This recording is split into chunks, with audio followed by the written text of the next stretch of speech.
Turning overseas now, the first of the more than 200 missing schoolgirls in Nigeria has been found and rescued 2 years after the mass kidnapping. The 19-year-old was found with a 4-month-old baby in Nigeria's northeast, an area under the control of Boko Haram.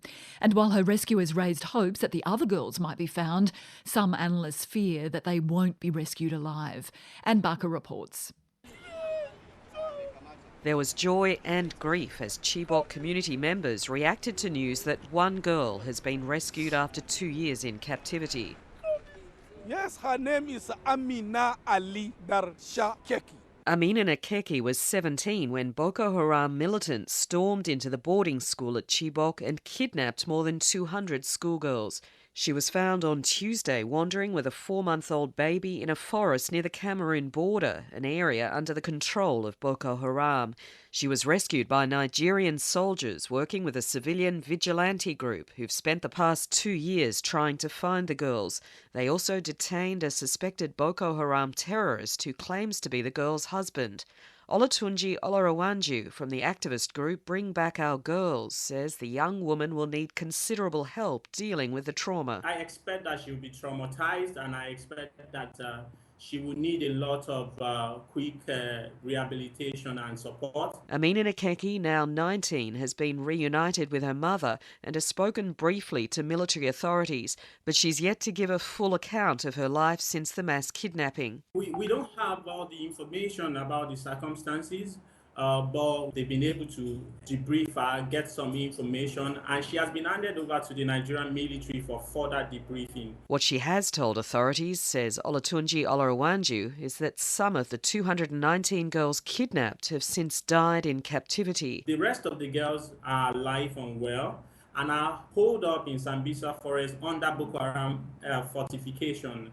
And then she also said, unfortunately, that about 6 of the girls may have died over the course of the 765 days. Those are the early information we have right now. The bittersweet news has at least given hope to other relatives that the surviving girls might also be rescued, especially given Nigeria's new president, Muhammadu Buhari, has shown a determination to crush the Boko Haram insurgency, unlike his predecessor, Goodluck Jonathan. The former US Assistant Secretary of State for African Affairs, Herman J. Cohen, predicts this, along with Amina Nakeki's account, will help military authorities locate the rest of the girls. The former National Security Advisor of the former Nigerian government has recently been indicted by the court for diverting money that was supposed to go in fighting Boko Haram, diverting it for corrupt uses. Well, since President Buhari has come in, the money is going to the right place. The army is getting the training and the intelligence that they need. So they've slowly started to wear down Boko Haram. So what I'm expecting is more and more defectors will be coming out of the forest with their wives. And this is probably the beginning of a trend. But other analysts are less optimistic. Peter Pham is director of the Atlantic Council's Africa Centre. It's been 2 years, and the territory that Boko Haram holds has thankfully been much diminished, which means there's a very small area, and the likelihood of finding very many more in this diminishing area, unfortunately, is diminished as well as the group has been dispersed. Its ties to the so-called Islamic State have been increasing, both in terms of weapons that are being shipped to it and fighters it's sending farther afield.